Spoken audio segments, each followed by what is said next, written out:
Hello पिलामाने जय जगन्नाथ केमती अछर समस्ते भल अछ तो आशा करुछि समस्ते भलरे थिबो मन देई पाठ पढुथुबो जिए भी जेउ समय रे एही क्लास टी को देखुछ समस्तंकु गुड मॉर्निंग गुड आफ्टरनून आउ गुड इवनिंग पिलामाने पूर्व क्लास रे आमे तमरो चतुर्भुज विषय रो बही रे थिबा किछि प्रश्न गुडी को करिथिले आजि आमे बाकी रहि जाइतिबा प्रश्न गुडी को एही वीडियो रे सारिबा एवं विषयटी को मध्य एही क्लास रे सारिबा तो पिलामाने खाता पेन बाहर कर एवं मो सहित करी करी चलो पिलामाने प्रथम प्रश्न कौन कही 4 सेंटीमीटर बाहु विशिष्ट दुईटी समबाहु त्रिभुज को जोड़ी उत्पन्न होउतबा चतुर्भुजर बाहु मानकर दैर्घ्य और कोण मानकर परिमाण निर्णय कर पिलामाने जदि आमे 4 सेंटीमीटर दुईटी समबाहु त्रिभुज को जोड़िबा मनकर पिले पी क्यू आर एस नामक गोटे चतुर्भुज उत्पन्न होबो तेबे पी एस बाहुटा केते होबो पिले 4 सेंटीमीटर कहीं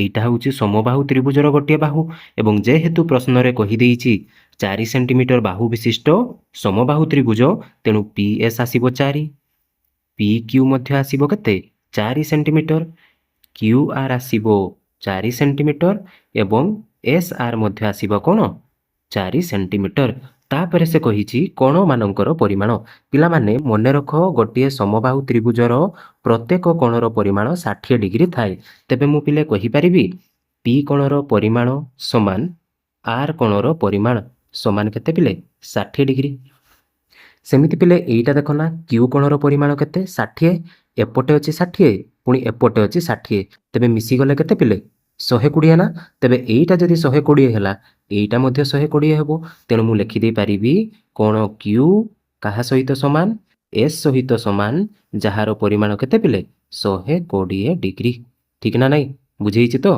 तेबे आगो को जिबा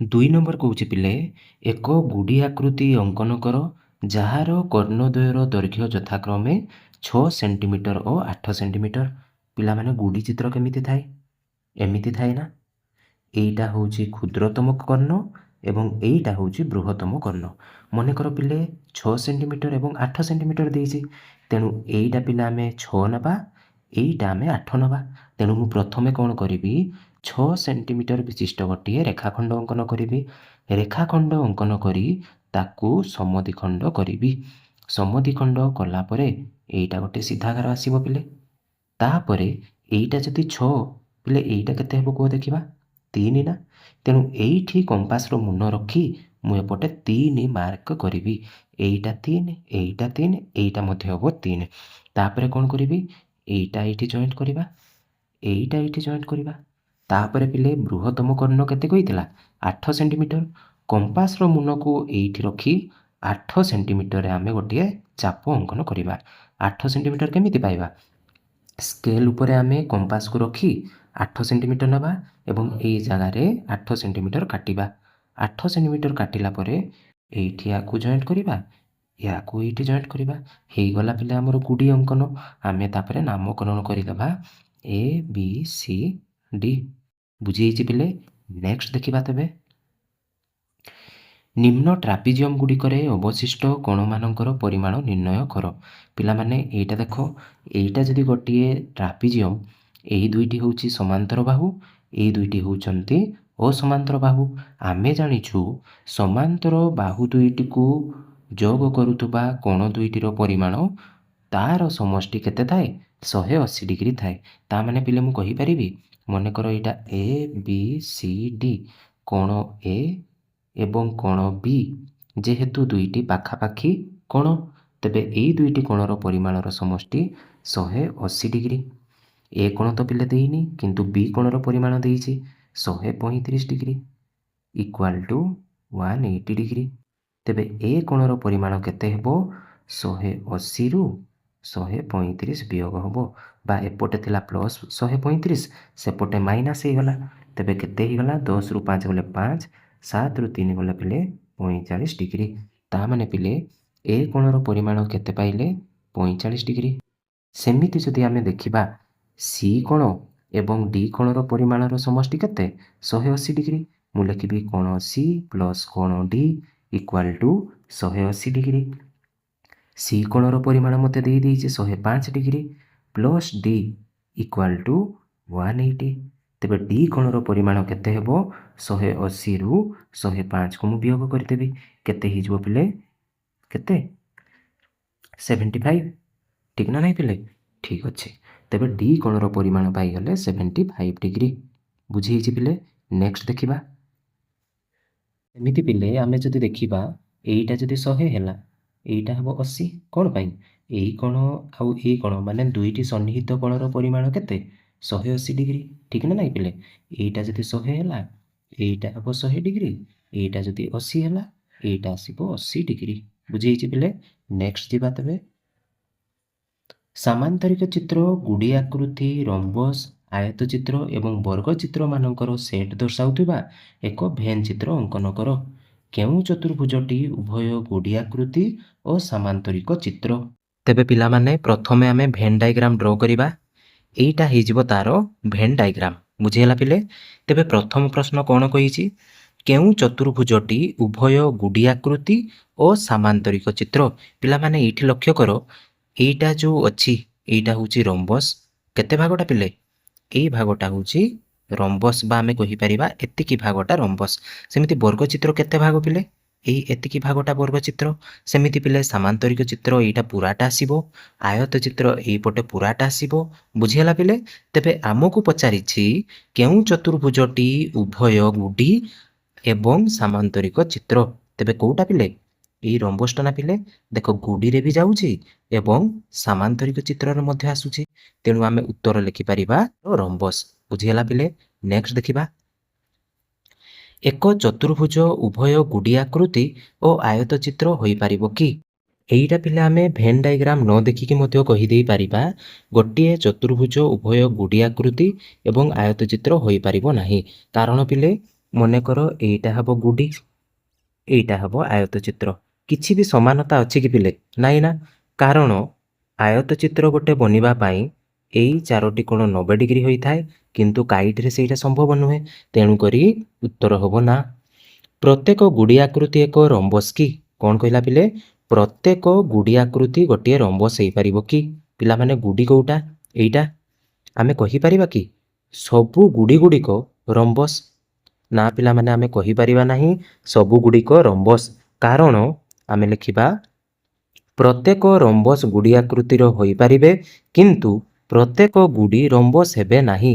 ଆମେ ଗୁଡ଼ି ଆକୃତିକୁ ରମ୍ବସ୍ କହିପାରିବା ନାହିଁ, କିନ୍ତୁ ପ୍ରତ୍ୟେକ ରମ୍ବସ୍ ଥିବା ଚିତ୍ରକୁ ଆମେ ଗୁଡ଼ି ଆକୃତି କହିପାରିବା। ବୁଝିହେଲା ପିଲେ? ନେକ୍ସଟ ଦେଖିବା। 5 ନମ୍ବର କହୁଛି ପିଲେ, PAIR, RODS ଦୁଇଟି ଆୟତ ଚିତ୍ର ଆମେ ସ୍ପଷ୍ଟ ଭାବରେ ପିଲେ ଦେଖିପାରୁଛେ। ତେବେ କୋଣ IOD କେତେ? ପିଲାମାନେ ସେ ଏଇ କୋଣଟେ ପଚାରିଛି। IOD କୋଣଟି କେତେ ହେବ? କେମିତି କରିବା? ବହୁତ ସହଜ ପିଲା। ଦେଖ, ଆମେ ଲେଖିବା PRIA ବା ପେୟାର। ଆୟତ ଚିତ୍ରରେ ପିଲାମାନେ ଆମେ ଜାଣିଛୁ ଆୟତ ଚିତ୍ରର ପ୍ରତ୍ୟେକ କୋଣ କେତେ ଥାଏ? 90 ଡିଗ୍ରୀ ଥାଏ।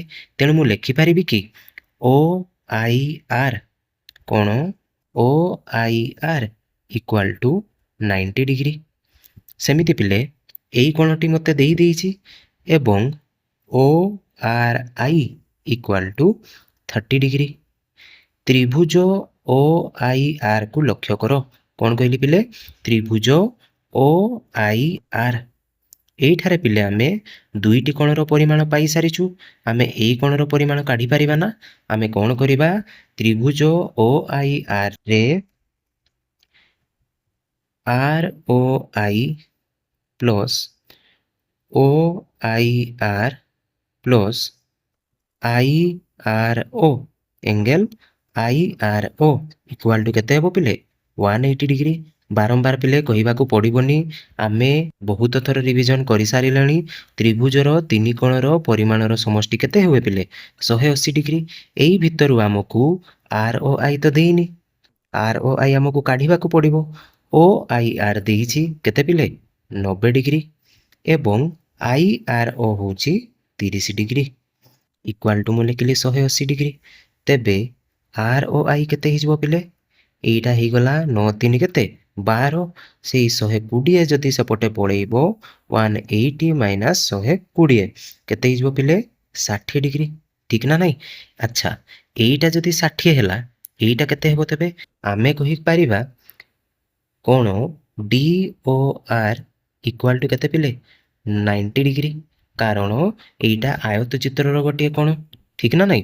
ତେବେ କ'ଣ ଡି ଓ ଆଇ ପ୍ଲସ୍ କ'ଣ I O R equal to 90 degree ନା ପିଲେ ଠିକ୍ ନା ନାହିଁ। ଏଇଠୁ ପିଲେ ଆମକୁ ଦେଇଛି ଡି ଓ ଆଇ ତ ଆମକୁ କାଢ଼ିବାର ଅଛି ଆମକୁ ଆଇ ଓ ଆର୍ ଦେଇଛି ବା ଆମେ ଜଷ୍ଟ କାଢ଼ିଲେ କେତେ 60 ଡିଗ୍ରୀ କେତେ ପିଲେ 60 ଡିଗ୍ରୀ। ତେଣୁ ଏଇଠି ଯଦି ଆମେ 60 ଡିଗ୍ରୀ ରଖୁଛେ ତେବେ 90 ଡିଗ୍ରୀ ତେବେ ଡି ଓ ଆଇ ଆମର ଆସିବ କେତେ ବା ଆଇ ଓ ଡି କେତେ ଆସିବ ପିଲେ 90 degree minus 60 degree equal to 30 degree ବୁଝିହେଇଛି ନା ପିଲେ। ତେବେ ଆମର ଏଇ କୋଣଟା କେତେ ଆସିଗଲା 30 ଡିଗ୍ରୀ ହେବ ବୁଝିହେଇଛି। ନେକ୍ସଟ ଯିବା ପ୍ରୋଟ୍ରାକ୍ଟର ବ୍ୟବହାର ନ କରି ଏକ ବର୍ଗଚିତ୍ର ଅଙ୍କନ କର ଯାହାର କର୍ଣ୍ଣର ଦୈର୍ଘ୍ୟ 6 ସେଣ୍ଟିମିଟର। ପିଲାମାନେ ଆମେ ଜାଣିଛୁ ବର୍ଗଚିତ୍ରର ଦୁଇଟି କର୍ଣ୍ଣର ପରିମାଣ ସମାନ ଥାଏ ତେଣୁ ମୁଁ କ'ଣ କରିବି 6 ସେଣ୍ଟିମିଟର ବିଶିଷ୍ଟ ଗୋଟିଏ ରେଖାଖଣ୍ଡ ଟାଣିବା ଏବଂ ଏହି ରେଖାଖଣ୍ଡକୁ ସମଦ୍ୱିଖଣ୍ଡ କରିବା। ସମଦ୍ୱିଖଣ୍ଡ କରିବା ସମୟରେ ଏହି ଗାରଟିକୁ ଏମିତି ପୁରା ଟାଣିବା ବୁଝିହେଲା ପିଲେ।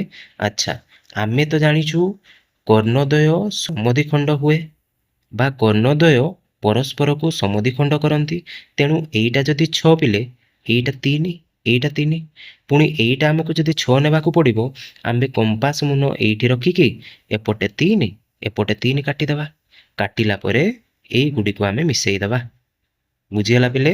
ମିଶେଇ ଦେଲେ ଆମର ବର୍ଗଚିତ୍ର ହେଇଗଲା। ନେକ୍ସଟ ଦେଖିବା ଯଦି ଏକ ଚତୁର୍ଭୁଜର 4ଟି ବାହୁର ଦୈର୍ଘ୍ୟ ସମାନ ଓ ଗୋଟିଏ କୋଣର ପରିମାଣ 90 ଡିଗ୍ରୀ ହୁଏ ତେବେ ଏହା ବର୍ଗଚିତ୍ର ହେବ କି? ନିହାତି ଭାବରେ ହେଇପାରିବ ପିଲେ। କେମିତି ଦେଖ ମନେକର ଆମେ ଡ୍ର କଲେ ଗୋଟିଏ ଚତୁର୍ଭୁଜର 4ଟି ବାହୁର ଦୈର୍ଘ୍ୟ ସମାନ ଏମିତି ଆସିବ ନା ଏବଂ ଯଦି ଗୋଟିଏ କୋଣର ପରିମାଣ ସମାନ ହେଉଛି ତେବେ ଅନ୍ୟ କୋଣର ପରିମାଣ ଗୁଡ଼ିକ ମଧ୍ୟ ସମାନ ଆସିବ। ଆଉ ଆମେ ଜାଣିଛୁ ଯଦି 4ଟି ବାହୁ ଏବଂ 4ଟି କୋଣ ସମାନ ହେବ ତାହା ଗୋଟିଏ କ'ଣ ବର୍ଗଚିତ୍ର ହେଇପାରିବ ବୁଝିହେଲା ପିଲେ। ତେଣୁ ଏହା ଗୋଟିଏ ବର୍ଗଚିତ୍ର ହେବ। କେଉଁ ପ୍ରକାର ଚତୁର୍ଭୁଜରେ ବିପରୀତ ବାହୁମାନଙ୍କର ଦୈର୍ଘ୍ୟ ସମାନ ଥାଏ ତୁମର ଉତ୍ତରର ଯଥାର୍ଥତା ପ୍ରତିପାଦନ କର। କାହାର ପିଲେ ଆମେ ଲେଖିବା ଯଦି ଏକ ଚତୁର୍ଭୁଜର ବିପରୀତ ବାହୁଗୁଡ଼ିକ ସମାନ ହୁଅନ୍ତି ତେବେ ତାହା ଏକ ସାମାନ୍ତରିକ ଚିତ୍ର ହେବ। କେମିତି ମନେକର ପିଲେ ମୁଁ ଗୋଟେ ଚିତ୍ର ଡ୍ର କରିବି ଏମିତି ଗୋଟିଏ ଚିତ୍ର ଅଛି ତାକୁ ଆମେ ନାମକରଣ କରିବା ଏ ବି ସି ଡି ଏବଂ ଏ ସି ବୋଲି କର୍ଣ୍ଣ ଅଙ୍କନ କରିବା। ତେବେ କ'ଣ ଦିଆଯାଇଛି ଏ ବି ସି ଡି ଚତୁର୍ଭୁଜରେ ବିପରୀତ ବାହୁ ଦୈର୍ଘ୍ୟ ସମାନ କହିଥିଲା ତେଣୁ ଆମେ A B equal to C D A B equal to C D ଏବଂ B C equal to D A B C equal to D A ନେଲେ ଆଉ ଏ ସି ଆମେ ଅଙ୍କନ କଲେ ଏ ସି କର୍ଣ୍ଣ ଅଙ୍କନ କଲେ। ବର୍ତ୍ତମାନ ତ୍ରିଭୁଜ ଏ ବି ସି ଆଉ ସି ଡି ଏ କୁ ଲକ୍ଷ୍ୟ କର। କ'ଣ କହିଲି ପିଲେ ଏ ବି ସି ଏବଂ ସି ଡି ଏ ଏଇ ତ୍ରିଭୁଜ ଏବଂ ଏଇ ତ୍ରିଭୁଜ ଆମେ କ'ଣ ଦେଖିବାକୁ ପାଇଲେ ଏ B equal to C D ଠିକ୍ କଥା ପିଲେ ବିପରୀତ ବାହୁ ସମାନ ଅଛି। ବି C equal to D A B C equal to D ଏ ଏଇଟା ମଧ୍ୟ ଦିଆଯାଇଛି ବା ବିପରୀତ ବାହୁ ଏବଂ ଏ ସି ହେଉଛି ସାଧାରଣ ବାହୁ ଏ ସି ହେଉଛି ସାଧାରଣ ବାହୁ। ସାଧାରଣ ବାହୁ ମାନେ ପିଲେ ଏଇଟା ତ୍ରିଭୁଜ ଏ ସି ଡିରେ ମଧ୍ୟ ଅଛି ଏବଂ ଏ ବି ସି ତ୍ରିଭୁଜରେ ମଧ୍ୟ ଅଛି। ତେଣୁ ବା ସର୍ବସମତା ଅନୁଯାୟୀ ଆମେ କହିପାରିବା ବାହୁ ବାହୁ ବାହୁ ସର୍ବସମତା ଅନୁଯାୟୀ ଆମେ କ'ଣ କହିପାରିବା ତ୍ରିଭୁଜ ଏ ବି ସି କାହା ସହିତ ସମାନ ଆମେ କହିପାରିବା ତ୍ରିଭୁଜ ଏ ବି ସି ତ୍ରିଭୁଜ ସି ଡି ଏ ସାଙ୍ଗରେ ସମାନ ହେଇପାରିବ। ପିଲାମାନେ ଏଇ ଚିହ୍ନକୁ ସର୍ବସମ ଚିହ୍ନ କୁହାଯାଏ ବା ସର୍ବସମତା ବୋଲି କୁହାଯାଏ ବୁଝିହେଲା। ଆମେ କହିପାରିବା ତ୍ରିଭୁଜ ଏ ବି ସି ସର୍ବସମ ତ୍ରିଭୁଜ ସି ଡି ଏ। ତାପରେ ଦେଖିବା ଯେହେତୁ ସର୍ବସମ ଏମାନଙ୍କର ଅନୁରୂପ କୋଣ ଗୁଡ଼ିକ ପରସ୍ପର ସମାନ ହେବେ। ଅନୁରୂପ କହିଲେ ପିଲେ ବି ଏ ସି ଯେତିକି ହେବ ଡି ସି ଏ ମଧ୍ୟ ସେତିକି ହେବ। DCA ମଧ୍ୟ ପିଲେ ସେତିକି ହେବ। ସେମିତି ACB ଯେତିକି ହେବ ଏଇ କୋଣଟି ମଧ୍ୟ ସେତିକି ହେବ। ବୁଝିହେଲା ପିଲେ? ଏଇ କୋଣଟି ଯେତିକି ଏଇଟା ସେତିକି, ଏଇ କୋଣଟି ଯେତିକି ଏଇଟା ମଧ୍ୟ ସେତିକି। ବୁଝିହେଲା ପିଲେ? ତେଣୁ ଏଗୁଡ଼ିକ ହେଉଛନ୍ତି ଏକାନ୍ତର ଅନ୍ତସ୍ଥ କୋଣ। ଆମେ ଜାଣିଛୁ ପିଲେ ଏଗୁଡ଼ିକ ଏକାନ୍ତର କୋଣ ଏବଂ ଏକାନ୍ତର କୋଣ ହେତୁ AB DC ସହିତ ପାରାଲାଲ ବା ସମାନ୍ତର ରହିବ ଏବଂ DA BC ସହିତ ସମାନ୍ତର ରହିବ ଏବଂ ଯଦି ସମାନ୍ତର ରହିଲା ଏହା ଗୋଟିଏ କେଉଁ ଚିତ୍ର? ସାମାନ୍ତରିକ ଚିତ୍ର। ବୁଝିହେଲା ପିଲେ? ନେକ୍ସଟ ଦେଖିବା। ନିମ୍ନ ଚତୁର୍ଭୁଜ ପରି ଏକ ଚତୁର୍ଭୁଜରେ କୋଣମାନଙ୍କର ପରିମାଣର ସମଷ୍ଟି 360 ହେବ କି? ପିଲାମାନେ ଏହି ଚିତ୍ରରେ କୋଣଗୁଡ଼ିକର ପରିମାଣ 360 ଡିଗ୍ରୀ ହେବ କି? ଦେଖିବା। ABCD ଚତୁର୍ଭୁଜରେ BD ଅଙ୍କନ କରିବା। ଆମେ କ'ଣ କରିବା? BD ଅଙ୍କନ କରିବା। ଏହାକୁ ଦୁଇଟି ତ୍ରିଭୁଜରେ ବିଭକ୍ତ କରିବା। BD ଅଙ୍କନ ପରେ ଏଇଟା ଦୁଇ ଗୋଟି ତ୍ରିଭୁଜରେ ବିଭକ୍ତ ହେଲା। ବର୍ତ୍ତମାନ ତ୍ରିଭୁଜ BADରେ ଆମେ କ'ଣ ଦେଖିଲେ? କୋଣ A, କୋଣ D ଏବଂ କୋଣ B ବା ଆମେ ଲେଖିବା ଏଙ୍ଗେଲ DBA, ଏଙ୍ଗେଲ BAD ଏବଂ ଏଙ୍ଗେଲ ADB ଇକ୍ୱାଲ ଟୁ କେତେ ପିଲେ? 180 ଡିଗ୍ରୀ। କାରଣ ଆମେ ଜାଣିଛୁ ତ୍ରିଭୁଜର କୋଣମାନଙ୍କର ସମଷ୍ଟି କେତେ ହୁଏ ପିଲେ? 180 ଡିଗ୍ରୀ ହୁଏ। ସେମିତି ଯଦି BCD ତ୍ରିଭୁଜରେ ଦେଖିବା BCD, CDB ଏବଂ DBCକୁ ଯୋଗ କଲେ ଆମେ 180 ଡିଗ୍ରୀ ପାଇବା। କାରଣ ତ୍ରିଭୁଜର ତିନି କୋଣର ପରିମାଣର ସମଷ୍ଟି 180 ଡିଗ୍ରୀ ହୁଏ। ଆମେ ଏଇଟାକୁ ସମୀକରଣ 1 ଦେବା, ୟାକୁ ସମୀକରଣ 2 ଦେବା। ତାପରେ କ'ଣ କରିବା? ସମୀକରଣ 1 ଏବଂ 2କୁ ଯୋଗ କରିବା। ଯୋଗ କଲେ ପିଲେ କେତେ ଆସିବ? 360। ତ DBA ଏବଂ DBCକୁ ଯୋଗ କଲେ କିଏ ଆସିବ ପିଲେ? ABC ଆସିବ ନା? ଦେଖ DBA ଏବଂ DBC ତାକୁ ଯଦି ଯୋଗ କରିବା ଏଇ ପୁରା କର୍ଣ୍ଣଟି ଆସିବ ବା ABC ଆସିବ, ଠିକ ନା ନାଇଁ? ଏଇ ଦୁଇଟାକୁ ଯୋଗ କଲେ ଏଇଟା ଆସିବ। BADକୁ BAD ଆସିଲା, BCDକୁ BCD ଆସିଲା ଏବଂ ଏଇ ଚାରୋଟିର ଯୋଗଫଳ କେତେ ହେଲା ପିଲେ? 360। ତେଣୁ ମୁଁ କହିପାରିବି ଚତୁର୍ଭୁଜର ଯେହେତୁ ଚାରି କୋଣର ପରିମାଣର ସମଷ୍ଟି 360 ଡିଗ୍ରୀ ହେଲା, ତେଣୁ ଏଇଟା ଗୋଟିଏ ଚତୁର୍ଭୁଜ। ବୁଝିହେଲା ପିଲେ? ନେକ୍ସଟ ଦେଖିବା। 11 ନମ୍ବର କହିଲା ପିଲେ ନିମ୍ନଲିଖିତ ବାକ୍ୟଗୁଡ଼ିକ ଠିକ୍ କି ଭୁଲ ଲେଖ। ତୁମର ଉତ୍ତରର ଯଥାର୍ଥତା ପ୍ରତିପାଦନ କର। ଯେଉଁ ଚତୁର୍ଭୁଜର କର୍ଣ୍ଣଦ୍ୱୟର ଦୈର୍ଘ୍ୟ ସମାନ ଏବଂ କର୍ଣ୍ଣଦ୍ୱୟ ପରସ୍ପରକୁ ସମଦ୍ୱିଖଣ୍ଡ କରନ୍ତି ତାହା ନିଶ୍ଚିତ ଭାବରେ ଏକ ବର୍ଗଚିତ୍ର ହେବ। ଦେଖିବା। ଏହା ପିଲେ ଭୁଲ। କାହିଁକି ଭୁଲ? ଏକ ଚତୁର୍ଭୁଜ ଯାହାର କର୍ଣ୍ଣଦ୍ୱୟ ସମାନ ଏବଂ ପରସ୍ପରକୁ ସମଦ୍ୱିଖଣ୍ଡ କରନ୍ତି ତାହା ଏକ ଆୟତଚିତ୍ର ଅଟେ। ବର୍ଗଚିତ୍ର ହେଉଛି ଆୟତଚିତ୍ରର ଏକ ସ୍ୱତନ୍ତ୍ର ରୂପ ଯେଉଁଠାରେ ସମସ୍ତ ବାହୁ ମଧ୍ୟ ପରସ୍ପର ସମାନ ହୋଇଥାନ୍ତି। ପିଲାମାନେ ଏହି ଉକ୍ତିଟି ସବୁବେଳେ ଆୟତଚିତ୍ର ପାଇଁ ପ୍ରଯୁଜ୍ୟ ହେବ କିନ୍ତୁ ବର୍ଗଚିତ୍ର ପାଇଁ ପ୍ରଯୁଜ୍ୟ ହେବ ନାହିଁ। ନେକ୍ସଟ ଦେଖିବା। ତିନୋଟି ସମକୋଣ ଥିବା ଏକ ଚତୁର୍ଭୁଜ ନିଶ୍ଚିତ ଏକ ଆୟତଚିତ୍ର ହେବ। ଦେଖିବା। ଏଇଟା ହେଉଛି ସତ ପିଲେ। କେମିତି ସତ? ମନେକର ABCD ଗୋଟିଏ ଚତୁର୍ଭୁଜ ଆମେ ନେଲେ। କ'ଣ କଲେ? ABCD ଗୋଟେ ଚତୁର୍ଭୁଜ ନେଲେ। ABCD ଚତୁର୍ଭୁଜରେ A କୋଣ, B କୋଣ, C ଏବଂ D କୋଣର ପରିମାଣ କେତେ ପିଲେ? 360। ସେ କ'ଣ କହିଛି? ତିନୋଟି ସମକୋଣ ଥିବା। ମନେକର ମୁଁ କ'ଣ କଲି? A କୋଣ, D କୋଣ ଏବଂ C କୋଣକୁ ସମକୋଣ ନେଲି। ତେବେ B କୋଣର ପରିମାଣ ଆମେ କାଢ଼ିବା। B କୋଣର ପରିମାଣ ଯଦି 90 ଡିଗ୍ରୀ ଆସିଲା ତେବେ ଏଇଟା ଗୋଟିଏ ଆୟତଚିତ୍ର ହେବ।